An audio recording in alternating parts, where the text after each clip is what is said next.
സ്വന്തമായിട്ട് ആക്ച്വലായിട്ടുള്ള ഇത് നമ്മൾ കാണുന്ന ശരീരം അതിനെ ഇവിടെ ഉപേക്ഷിച്ചിട്ട് അദ്ദേഹത്തിൻ്റെ ശരിയായ ശരീരമായ ആത്മ സാഹിത്യത്തിലേക്ക് പോയി എന്നാണ് നാരായണ ഗുരുദേവൻ ചട്ടമ്പിസ്വാമിയോടെ കുറിച്ച് നിമിഷങ്ങൾ കൊണ്ട് എഴുതിയതാണ്. അപ്പം അദ്ദേഹത്തിന്റെ രക്തത്തിൽ കൂടെ ഒഴുകുന്നതാണ് നാരായണ ഗുരുദേവൻ ചട്ടമ്പിസ്വാമിയോടുള്ള ആ അടുപ്പവും സ്നേഹവും ഭക്തി അവർ തമ്മിലുള്ള ബന്ധവും.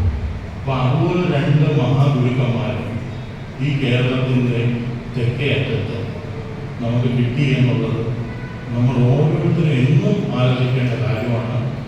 നമ്മൾ ഈ തെക്കേ അറ്റത്ത് തിരുവനന്തപുരത്ത് ജനിക്കാൻ നമുക്ക് ഭാഗ്യമുണ്ടായെങ്കിൽ ഈ മഹാരഥന്മാർ അത് മുമ്പോട്ട് പോവുകയാണെങ്കിൽ ഒരു മധ്യ കേരളത്തിലാണ് ശങ്കരാചാര്യ സ്വാമി ജനിച്ചത്. ഈ മൂന്ന് മഹാപുരുഷന്മാരെന്ന് പറഞ്ഞാൽ ഭാരതം കണ്ട ഏറ്റവും വലിയ മൂന്ന് മഹാപുരുഷന്മാരാണ്. അവർ ഈ കേരളത്തിൽ ഈ നമ്മുടെ ഈ സ്ഥലത്ത് നമ്മളൊക്കെ ജനിച്ച സ്ഥലത്ത് ഉണ്ടായിരുന്നവരാണ്. നമ്മുടെ കൂടെ വിളിച്ചത്. അപ്പോൾ അവരുടെ കാര്യം മനസ്സിലാക്കാൻ കഴിഞ്ഞില്ലെങ്കിൽ പിന്നെ നമ്മൾ അങ്ങ് അമേരിക്കയിലും ഇംഗ്ലണ്ടിലും യൂറോപ്പിലുള്ളവരെ കുറിച്ച് പഠിക്കാൻ നടക്കുന്നതിൽ എന്തർത്ഥമാണ്? നമുക്ക് അവിടെ ഉള്ളവർക്കാണ് എത്രയോ വലിയ ആൾക്കാർ നമ്മുടെ കൂടെ ഉണ്ടായിരുന്നു. അവരെ കുറിച്ചൊന്നും പഠിക്കാതെ നമ്മളൊന്നും വലിയ പഠിത്തമൊന്നും പറഞ്ഞ് നടക്കുകയാണ്. എന്തായാലും നമ്മൾ അടുത്ത തലമുറ നമ്മളെ വിട്ട് പോയിക്കൊണ്ടിരിക്കുകയാണ്. അടുത്ത തലമുറ നമ്മുടെ ഉദംബരാജ സ്വാമി ആ വിഷമം പറഞ്ഞവരൊക്കെ അവരുടെ മനസ്സിൽ തട്ടി പറയുന്നതാണ്. അവരൊക്കെ ഒരുപാട് ത്യജിച്ച് സ്വന്തം ജീവിതത്തിൻ്റെ സുഖഭോഗങ്ങളും എല്ലാം ഉപേക്ഷിച്ച് സന്യാസം എന്ന ആ രീതിയിൽ നാരായണ ഗുരുദേവന്റെ അടുത്ത തലമുറയ്ക്ക് കൊടുക്കാൻ വേണ്ടിയിട്ടാണ് ഇവരെല്ലാം ജീവിക്കുന്നത്.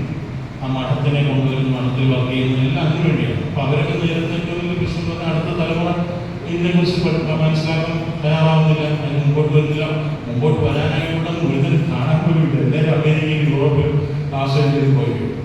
ആ സ്ഥിതിയിലോട്ട് നമ്മൾ പോവുകയാണ്. നമ്മളുള്ള കുറച്ച് പേരെങ്കിലും നമ്മുടെ കൊച്ചുകുട്ടികളെ വളർന്നു വരുന്ന സമയത്ത് നാരായണ ഗുരുദേവൻ ആരാണ്, ചട്ടമ്പിസ്വാമി ഗുരുദേവൻ ആരാണ്, നമ്മുടെ ആദി ശങ്കരാചാര്യ സ്വാമി ആരാണ്, അവരെ ആരാണെന്ന് ആദ്യം പറഞ്ഞു കൊടുക്കുന്നത്. നമ്മുടെ കേരളത്തിൽ വന്ന ലോകത്ത് തന്നെ എടുത്തു പറയാൻ പറ്റുന്ന ആൾക്കാരാണ്. ശരിക്കും പറഞ്ഞാൽ ഭൂമിയിൽ ജനിച്ച മനുഷ്യരിൽ ഏറ്റവും വലിയ ആളാരാണെന്ന് ചോദിച്ചാൽ ഏറ്റവും ആദ്യം ഞാൻ പറയും ആദിശങ്കരൻ.